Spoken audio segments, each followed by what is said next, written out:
Career start किया भाई 14 से। 2014 वाले सेशंस में मैं पास आउट हुआ और उसी के बाद से मैंने होम ट्यूशन पढ़ाना स्टार्ट किया, अपना करियर स्टार्ट कर दिया था भाई। 15-16 के सेशन में शायद मैंने अपना कोचिंग डाल दिया था, हाँ, या 16-17 में डाला होगा। 15-16 में तो नहीं डाला, 16-17 वाले सेशन की बात है, हाँ 16-17 में डाला था अपना सेंटर। तो एक्चुअली वहाँ क्या है, मेरा सेंटर चलता था शाम के टाइम पर, तो 3 बजे से 8 बजे तक तो मेरा सेंटर चलता था और सुबह के टाइम पे मैं एक स्कूल में जाता था भाई पढ़ाने। और उस स्कूल में भाई मैं सुबह 6 बजे जाता था और 1 बजे के आसपास मैं वापस लौटता था। रेगुलर क्लासेस चलती थी भाई। अब जुलाई का वक्त था भाई, हाँ बर्थडे पार्टी वाली बात। तो भाई साहब हुआ क्या, ये मेरे जन्मदिन की बात है भाई, 10 जुलाई को हुआ क्या कि कोचिंग तो भाई अपना ही था, तो ऑब्वियसली बात है कि उस दिन तो क्लास में पढ़ाई होनी नहीं थी, तो ऑब्वियसली बात है मेरा बर्थडे सेलिब्रेट करना ही था। तो भाई स्कूल वाले जो बच्चे थे, अब उनका प्रेम मिलता ही है भाई, तो स्कूल वाले बच्चों ने क्या किया भाई, उनको भी पता चल गया कि सर का बर्थडे है, तो पार्टी मांग रहे। मैंने कहा भाई कोचिंग आ जाना। तो भाई 3-4 जने सीरियसली पहुंच गए, ज्यादा नहीं 3-4 बच्चे, क्योंकि मेरा जो कोचिंग था वो लगभग 10-12 किलोमीटर दूर था जिस स्कूल से, जिस एरिया के बच्चे वहां आते थे वहां से। आप पहुंच गए भाई, बर्थडे सेलिब्रेट कर लिया।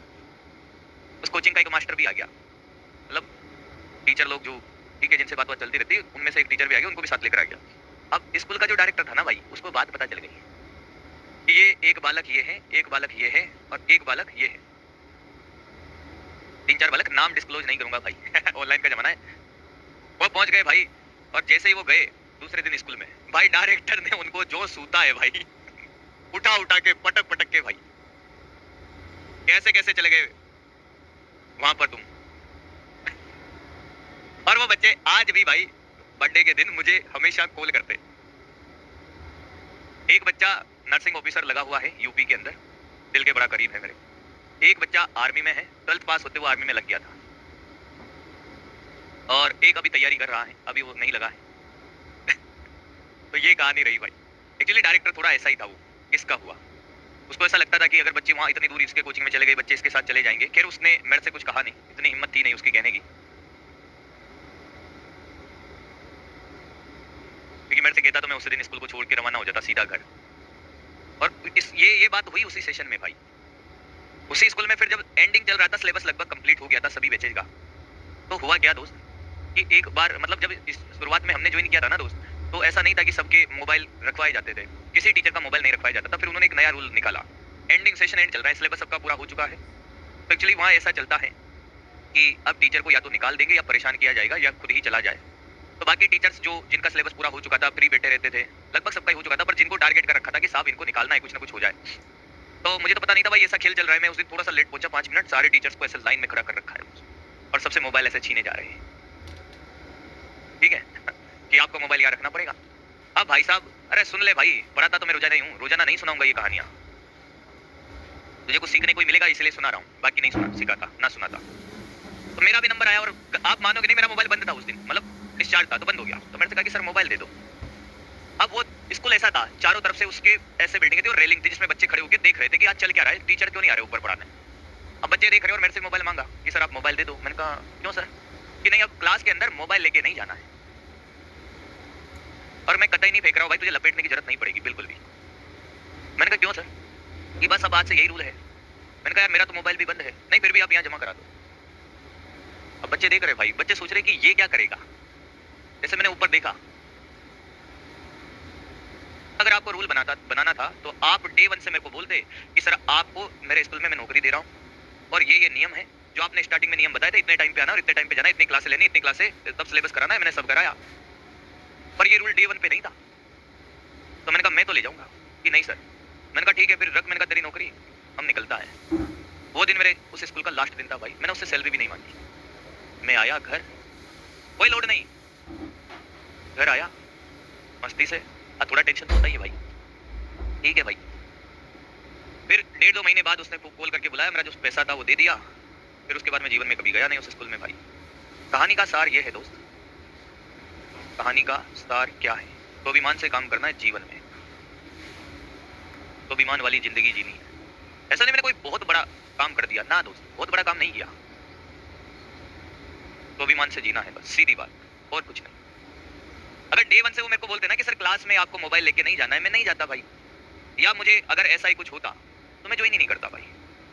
ये चीजें आप जब अपने जीवन में काम करोगे ना कहीं पर, तब आपको रियलाइज होगा, इन चीजों का महत्व आपको तब पता चलेगा। अगर डे वन पे वो सेल्फ रेस्पेक्ट पे अगर बात आ जाती थी ना भाई, तो मैं नहीं झुकता था। और यही रीजन है कि मैंने जोधपुर में कम से कम 17 से 18 जगह काम किया। खुद का कोचिंग था ठीक है, पर पार्ट टाइम सुबह के टाइम पे मैं काम करता था, शाम के टाइम अपना सेंटर चलाता था। बहुत जगह काम किया भाई, पर जहाँ सेल्फ रेस्पेक्ट पे बात होती थी वहाँ मैंने सैलरी तक नहीं देखी भाई, कि देगा कि नहीं देगा। बहुत से लोगों ने नहीं भी दी भाई। आज भी लास्ट इंस्टीट्यूट कोरोना से पहले जब मैं छोड़ के आया था, उन लोगों ने मेरी सैलरी आज भी नहीं दी है भाई। नहीं दी तो नहीं दी, क्या ही कर सकते हैं। पर सेल्फ रेस्पेक्ट पे बात आती है तो भैया वहाँ पे काम नहीं करना है। और ये जीवन में हमेशा याद रखना, सेल्फ रेस्पेक्ट आपकी जॉब से ज्यादा इंपॉर्टेंट है। पैसा आज है कल नहीं है।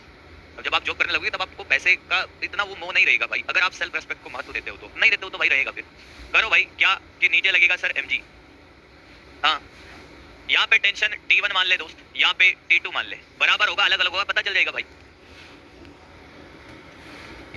ये कौन अभी इधर घटक T, और आप मानोगे नहीं, देख T1 cos थीटा बराबर T2 cos थीटा, T1 बराबर T2 मान ले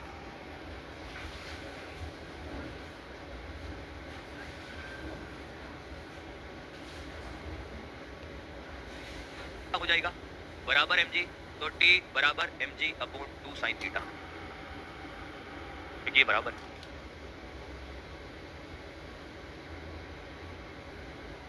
सर।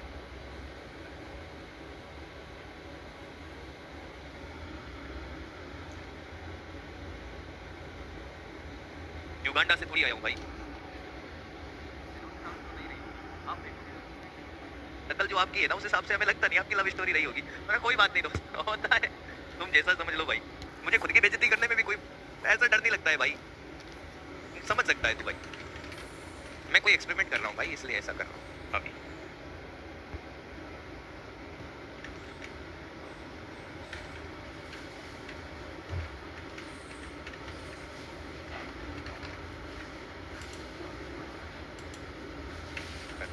कल ये कोण भी थीटा होगा और ये भी थीटा होगा। हाँ, अगर आप ध्यान से देखो तो इस T1 का इधर घटक T1 cos थीटा और इस T2 का भी इधर घटक T2 cos थीटा, और ऊर्ध्वाधर घटक दोनों का, एक का T1 sin थीटा और इसका T2 sin थीटा। और आप मानोगे नहीं, देख T1 cos theta sin theta बराबर mg, तो T बराबर mg अपॉन 2 sin थीटा, ये बराबर